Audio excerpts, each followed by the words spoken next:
Pakistan cricket বোর্ডের president Mohsin Naqvi এবং আমিনুল ইসলাম বুলবুল আর ICC chairman মিলে যে লাহোরের বৈঠকটি ছিল সেটি কিন্তু মহসিন নাকভির কন্ডিশনে চরমভাবে হাত করেছে আইসিসির মাধ্যমে। মহসিন নাকভির মূল কন্ডিশন হলো বাংলাদেশকে 2028 কিংবা 31 ওয়ার্ল্ড কাপের যে কোনো একটি ইভেন্টে আয়োজন করার সুযোগ দিতে হবে।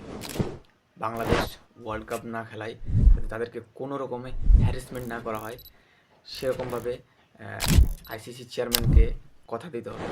এবং সেটা বড় কন্ডিশন হচ্ছে 2013 সালের পর থেকে ইন্ডিয়া পাকিস্তানের কোনো দ্বিপাক্ষিক সিরিজ খেলা হয়নি এবং টেস্ট চ্যাম্পিয়নশিপেরও কোনো ম্যাচের আয়োজন করেনি আইসিসি, যার কারণে মহসিন নাকভিকে পিসিবিকে ধন্যবাদ জ্ঞাপন করতেছি যে একমাত্র দেশ হিসেবে বাংলাদেশের ক্রিকেটের পাশে থাকার জন্য। আপনারা আমার চ্যানেলকে সাবস্ক্রাইব করে পাশে থাকবেন। ধন্যবাদ।